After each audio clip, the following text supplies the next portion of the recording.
Chicken shop दुकानवाला आणि व अवैध दारू विक्री करतो तो. तर त्याच्यासोबत हे दोघं आरोपी गणेश आणि राहुल. पण याच्या मागे मला वाटतं कोणीतरी अजूनही त्यांच्यावर गुन्हा दाखल होत नाही, कोणी यांच्या पाठीमागे चौथा माणूस आहे. आणि दोन बाहेरगावचे व्यक्ती येऊन जर मारहाण करताना आम्ही इकडचे भाई येऊन परत दिसला तर तुला मारून टाकू, म्हणजे ही भाषा वेगळी झालेली आहे. आणि त्या पोलीस पाटला समोर त्यांनी मारहाण केली. मला पहिल्या माझ्या पाठीवर लात मारली, मी खाली पडलो, माझा पाय वर गेला. त्याच्यानंतर तिच्या हातामध्ये काय होतं माझ्या पायाला. पोलीस स्टेशनला जेव्हा आला होता जो गणेश म्हणून, तो म्हणतो का मी चिकाडीचे पोलीस पाटलाचा माणूस आहे. आणि आत्ता मला मारहाण झाली, माझ्याकडे व्हिडिओसुद्धा आहे का त्यांनी पोलीस पाटला समोर मला मारहाण केली. वरतून पाटील म्हणतोय का ये तू काय करेल बघून घेऊ. त्या गोष्टी टाळाटाळ करून नंतर त्यांनी माझ्याकडनं एक अर्ज लिहून घेतला आणि त्या अर्जावर माझ्या सह्या घेतल्या का मला यांच्यापासून धोका आहे आणि आम्ही म्हणे गुन्हा दाखल करतो एवढं बोलले. पण अजूनही नाही काही गुन्हा दाखल होत नाही. डिसेंबरच्या व डोक्यामध्ये दगड घालायचा पण प्रयत्न केला व आम्ही इथले भाई असं राहुल आणि गणेश असे म्हणत होता व त्यांनी कुणाला फोन पण फिरवले होते. मी तेवढा असता मी कसं तरी करून परत गेलो. क्षुल्लक कारणावरून युवकाला लाथाबुक्क्यांनी जोरदार मारहाण होऊनही पेठ पोलीस ठाण्यात गुन्हा दाखल करण्यास टाळाटाळ केली जात असल्याची तक्रार संबंधित युवकाने केली. राजू राऊत असं या युवकाचं नाव आहे. त्याचे आई वडील आणि भाऊ कौतिक हे सर्व दिंडोरी तालुक्यातल्या सावर पातळी गावात राहतात.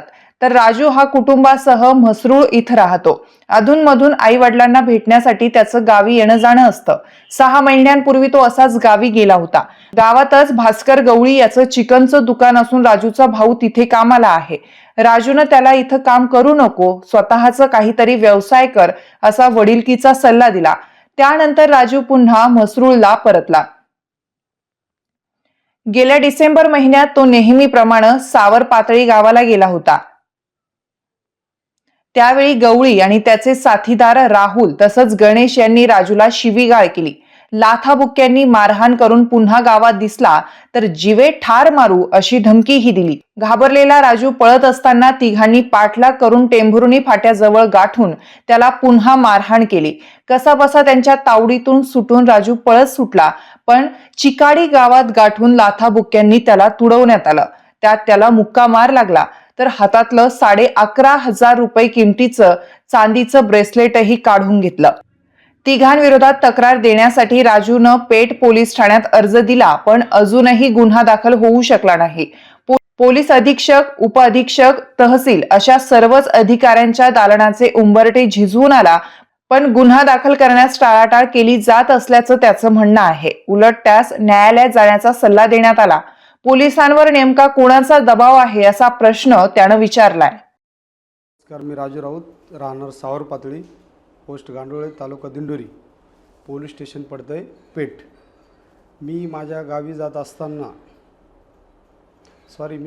गेलो होतो 6 महिने पहिले.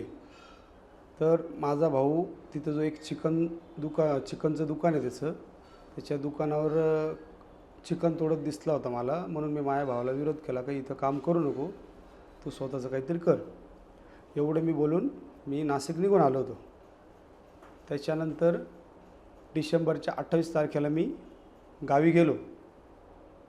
तर भास्कर लक्ष्मण गवळी आणि चिकाडीचे 2 दुसरे मुलं राहुल आणि गणेश हे त्याच्यासोबत तिथं होते. मी गावी जात असताना मला त्यांनी अडवलं. कोणी? भास्कर लक्ष्मण गवळी आणि चिकन शॉप दुकानवाला आणि व अवैध दारू विक्री करतो तो. तर त्याच्यासोबत हे दोघं आरोपी गणेश आणि राहुल यांनी मला तिघांनी मिळून 4 ठिकाणी अडवून मारलं. त्याच्या दुकानाजवळ पण आणि गावामध्ये पण आणि टेंभुर्णी फाट्यावरती प्लस चिकाडी गावामध्ये. आणि माझ्या हातातली चांदीची चेन पण गेली, ब्रेसलेट, व डोक्यामध्ये दगड घालायचा पण प्रयत्न केला.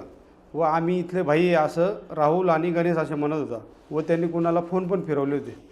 मी तेवढा असता मी कसं तरी करून परत गेलो. मी पोलीस स्टेशनला गेलो. मग त्यांनी मी अर्ज दिला तर आम्ही काही अर्ज वगैरे घेत नाही. मग त्यांनी नंतर हे दाखल केलं, NC दाखल केली. तर हे बघा ती NC आहे, त्यांनी ही दाखल केली. पण तिच्यामध्ये ब्रॅसलेटचा उल्लेखच नाही केला त्यांनी. तर त्यांना मी बोललो सर ब्रेसलेटचा उल्लेख करा व अवैध दारू विक्री करतो हे उल्लेख करा. तर ते म्हणे पुरावा काय तुझ्याकडे तेव्हा उल्लेख होईल. त्याच्या आधी पोलीस स्टेशनला जायच्या आधी एक दिवस मी सिव्हिल नाशिक हॉस्पिटलला मी ट्रीटमेंट घेतली होती. माझ्याकडे ते डॉक्युमेंट आहे, हे एवढं आहे माझ्याकडे. त्यांनी मला ते काही रिपोर्ट वगैरे असते त्यांनी नाही दिले. मग पोलिसांनी मला हे पण कारण सांगितलं का तू पोलीस स्टेशन याचा हॉस्पिटलचा रिपोर्ट घेऊन ये, तेव्हा आपण तिच्यामध्ये ब्रेसलेटचा उल्लेख करू आणि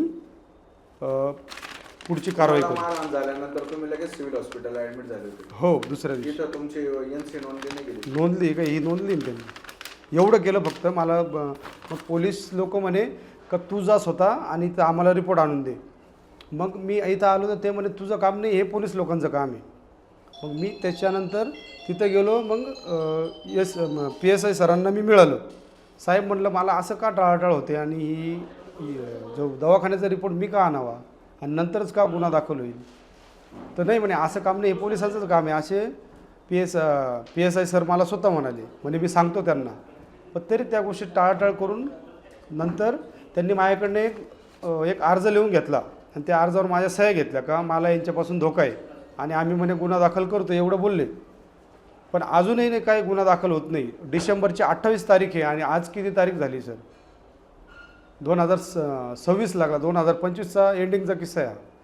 आता काय मागणी आहे तुमची? मागणी एकच आहे का मला न्याय हवा. मी SP ऑफिसला पण गेलो, DYSP सरांना माझं बोलणं झालं, त्यांना डॉक्युमेंट पाठवले, त्यांनी त्यांना सेंड केले.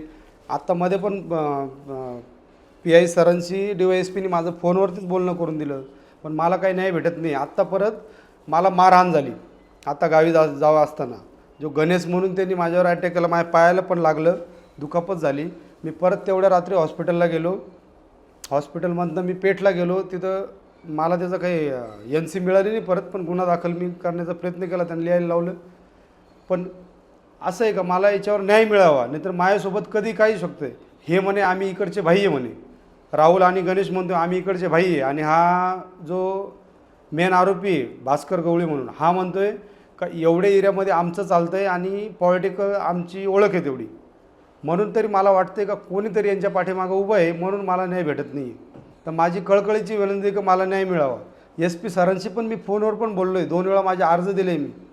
आणि PSI सरांशी मी कैक वेळा बोललो आहे. पोलीस स्टेशनला माझ्या 10-1 चक्रा झाल्या, मला अजून काही नाही मिळत नाही. कारणं सांगितलं जात आहे का आमच्याकडे पोलीस बळ आहे, कमी आहे आणि कुठं ना कुठं यांचा बंदोबस्तच चालू असतो आहे, असेच कारणं दिले जात आहे. किंवा कुठं बाहेर गेलो आहे आम्ही, किंवा आमच्या मागे काहीतरी कुठलं तरी काम आहे ना, आमच्याकडे पोलीस बळ कमी पडतं आहे.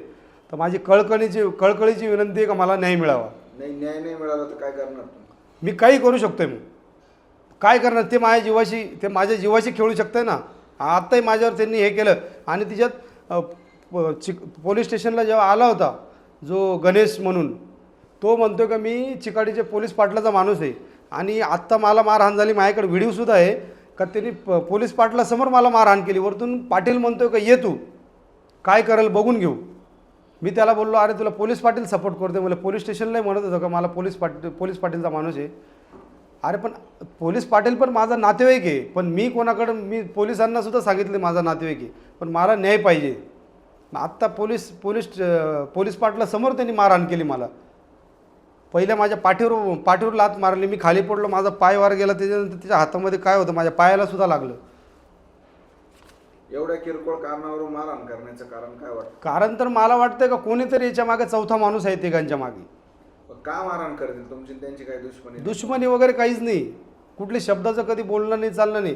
हा माझा भाऊ त्यांच्याकडे काम करत होता, त्या भास्कर गवळीच्या चिकनच्या दुकानावरती काम करत होता. म्हणजे तुम्हाला दिसला फक्त टेम्परवारी. तर माझ्या भावाला फक्त बोललो का तू बाबा आपल्याकडे एक छोटीशी टपरी आहे पडलेली, तर तिच्यात तू किराणा वगैरे भर आणि तू तुझा स्वतःचा व्यवसाय चालू कर. थोडेफार 2-5 हजार रुपये लागले तर मी मदत करेल. माझं कुठं चुकलं असेल तुम्ही सांगा. पण आणि तो दारू वगैरे विकतो ना तो भास्कर गवळी म्हणून. मग माझं काय म्हणणं का तू स्वतः याच्याकडे काम करण्यापेक्षा आणि स्वतःचं तिथं मग किराणा वगैरे भर. ऑलरेडी माझं किराण्याची छोटीशी टपरी होती, पण मी मग बाहेर कामाला आलो म्हणून मग ती बंद ठेवलेली आहे. मग बंद पडण्यापेक्षा माझ्या भावाला सांगितलं का तू चालवती. याआधी त्याच्याबरोबर काही जुना वाद वगैरे? कुठलाच वाद नाही. पण याच्या मागे मला वाटतं कोणीतरी अजूनही त्यांच्यावर गुन्हा दाखल होत नाही, कोणी यांच्या पाठीमागे चौथा माणूस आहे. आणि 2 बाहेरगावचे व्यक्ती येऊन जर मारहाण करताना आम्ही इकडचे भाई आणि परत दिसला तर तुला मारून टाकू, म्हणजे ही भाषा वेगळी झालेली आहे. आणि मी सगळ्यांना हात जोडून विनंती केली, मी PI सरांना पण हात जोडून विनंती केली, पण मला नाही का भेटत नाही. ते म्हणतं मी सांगतो करतो, पण सांगतो करतो फक्त, पण होतच नाही आहे. आणि ज्यांच्याकडे तपास दिलेले आहे ते काही दिवसांनी मला म्हणत होते का मला माहीतच नव्हतं माझ्याकडे तपास दिलेले. मग असं का टाळाटाळ करताय? आणि वरतून म्हणे का ही सही म्हणे याच्यावरती माझं नाव म्हणे पहिलं नव्हतं आता आलेलं आहे. मग हे पोलीस प्रशासनालाच माहिती नाही कोणी सही केली किंवा कोणी नाव टाकलं त्याच्यावर. मग असं का?